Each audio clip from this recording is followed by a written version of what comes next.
हाँ। इधर पलटी अनबैलेंस गाड़ी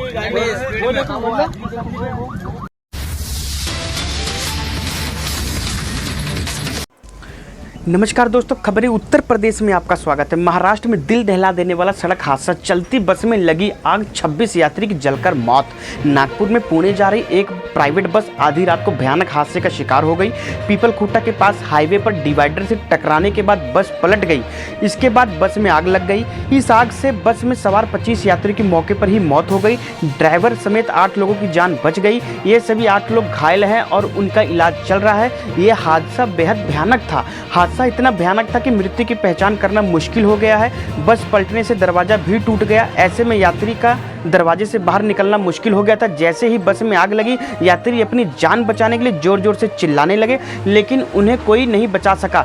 दमकल कर्मी मौके पर पहुंचे और आग बुझाई। इसके बाद बस में जो नज़ारा था उसे देखकर फायर कर्मी भी हैरान हो गए। बस में 25 यात्री की लाशें पड़ी थी। सभी के शव जल चुके थे। किसी के शव की पहचान नहीं हो सकी। इसके बाद जवानों ने एक एक कर शव को बाहर निकाला। जब बस पलटी तो ड्राइवर और कुछ यात्री बस की खिड़की तोड़कर बस के बाहर निकले।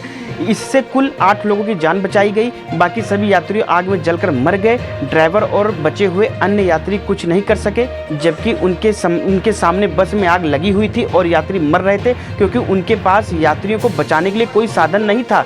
उन्होंने पुलिस और फायर ब्रिगेड के मौके पर बुलाया, लेकिन तब तक सारा खेल खत्म हो चुका था।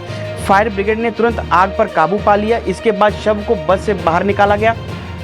बस जलकर राख हो गई। बस की सभी सीटें जल गईं।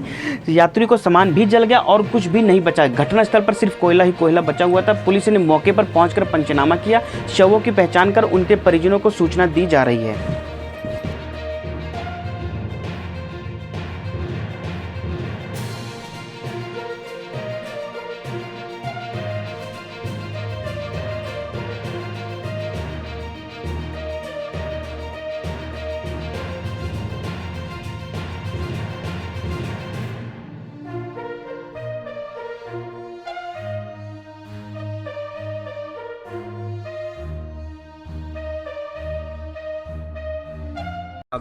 मेरा नाम योगेश रामदास गवई।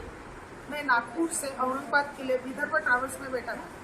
वो विदर्भ ट्रैवल्स में बैठा, उसके बाद में हम सिंहगढ़ राजा के पास, समृद्धि के पास हमारी गाड़ी का एक्सीडेंट हुआ। एक्सीडेंट, गाड़ी पलटने के बाद तुरंत गाड़ी में आग लगी। फिर हम 3-4 लोगों ने ग्लास तोड़ा, बाहर आए।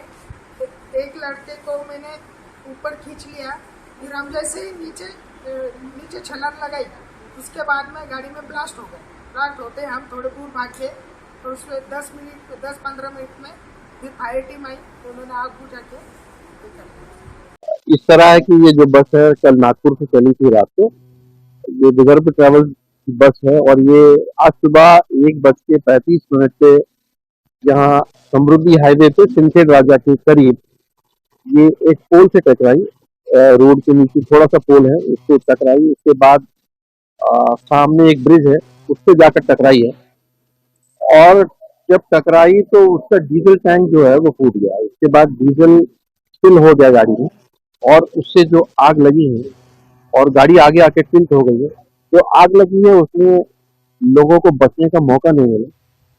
7-8 लोग गाड़ी से निकले हैं, किसी तरह कोशिश करके अपनी जान बचा दी, लेकिन बदकिस्मती से 25 लोगों की इसमें मौत हो गई है। और ये मौत एक्सीडेंट से ज्यादा जलने से मौत हो गई है, बिकॉज ऑल द बॉडी का चार्ज, बैटरी चार्ज। बस में कितने लोग थे? इसमें 33 लोग थे। अब तक कहा जाता है कि 33 लोग थे। पैसेंजर भी हमारे पास अभी आ रही है, लेकिन बीच में कुछ स्टॉप से, पिकअप पॉइंट से कुछ लोग चढ़े हैं, कुछ उतरे हैं। इसका टोटल कैलकुलेशन आने के बाद ही सही फिगर पता चलेगा। ये बस नागपुर से पुणे जा रही है। और अभी जो जख्मी है उन्हें कौन से अस्पताल में? जख्मी तो अभी यहाँ सिंहगढ़ राजा में और बेहतर में अच्छे से, 2 लोग औरंगाबाद से। अभी उनकी स्थिति बेहतर है। मैंने आपको कहा कि गाड़ी के एक्सीडेंट से लोगों को मार ज्यादा नहीं आई है, थोड़ी चोटें आई हैं, लेकिन ज्यादा क्षति, ज्यादा हानि जो हुई है वो जलने से। लोग नहीं, इसमें से कोई जला नहीं। जब आग लग रही थी तो गाड़ी छोड़ रही थी। देखिए, समृद्धि महामार्ग पर एक बहुत ही दुर्दैवी इस प्रकार की घटना हुई है। कल एक ट्रैवल्स की बस देर रात या सुबह वो बस एक पुलिये से टकराई और उसके बाद उसके डीजल की टंकी फूटने से उसमें आग लगी और 25 लोग वहां पर जलकर उसमें उनका मृत्यु हुआ है। बहुत ही दुर्दैवी इस प्रकार की घटना है। 8 लोग निकल पाए, ड्राइवर भी निकल पाया, क्लीनर भी निकल पाए, इसलिए वो बचे। लेकिन जो लोग बस से नहीं निकल पाए, ऐसे लोगों का मृत्यु हुआ है। मैं माननीय मुख्यमंत्री जी अभी वहां पर घटनास्थल पर जा रहे हैं। मुख्यमंत्री जी ने जिनका मृत्यु हुआ है उनके परिवार को 25 लाख रुपए का मुआवजा देने की घोषणा की है। जख्मियों का उपचार जो है वो भी सरकार की ओर से किया जाएगा। एक बहुत ही भयंकर इस प्रकार की घटना है। इसकी जांच भी हम लोग कर रहे हैं, इसके कारणों की जांच भी कर रहे हैं। जो लोग जिनकी मृत्यु हुई है उनके परिवार के साथ हमारी संवेदना है। सर, जिस तरह से 25 लोग जल के ये हुए हैं सर, कहीं ना कहीं उनकी शिनाख्त किस तरह से की जा रही है? क्योंकि आपने बताया कि पूरी तरह से बॉडी बर्न हो गई है। देखिए, अभी अगर कोई मार्कर्स के द्वारा उनके घर के लोग उनकी शिनाख्त कर पाते हैं तो फिर बॉडी उनको सौंपी जाएगी। लेकिन अगर ये शिनाख्त नहीं होती है तो फिर डीएनए टेस्टिंग जैसी भी चीजें करनी पड़ेगी। हमने देखा कि पहले भी इस तरह के इंसिडेंट हो चुके हैं समृद्धि महामार्ग पे, तो कहीं ना कहीं सरकार को ज्यादा अलर्ट रहने की जरूरत है या फिर कुछ अलग स्मार्ट सिस्टम की आपने बात करी। देखिए, पवार ने भी एलिगेशन लगाए हैं कि रोड सेफ्टी का जो है इशू बहुत बढ़ते जा रहा है, कंस्ट्रक्शन जो है वो सेफ नहीं है समृद्धि महामार्ग। देखिए, समृद्धि का कंस्ट्रक्शन तो बिल्कुल सेफ है, उसमें कंस्ट्रक्शन में कोई प्रॉब्लम नहीं, क्योंकि अभी तक जितनी घटनाएं हुई है इस किसी भी घटना में रोड के कंस्ट्रक्शन का प्रॉब्लम सामने नहीं आया है। कई ह्यूमन एरर आया है, कई व्हीकल एरर सामने आया है,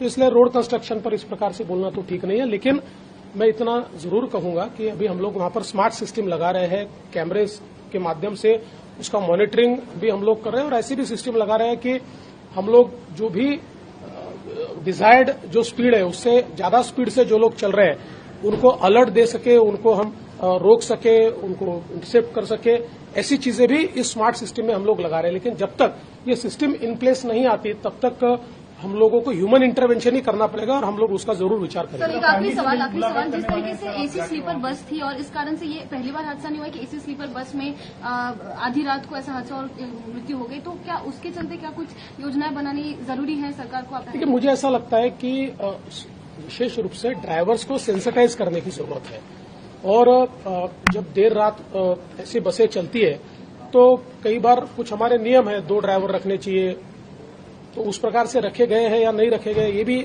देखने की आवश्यकता है।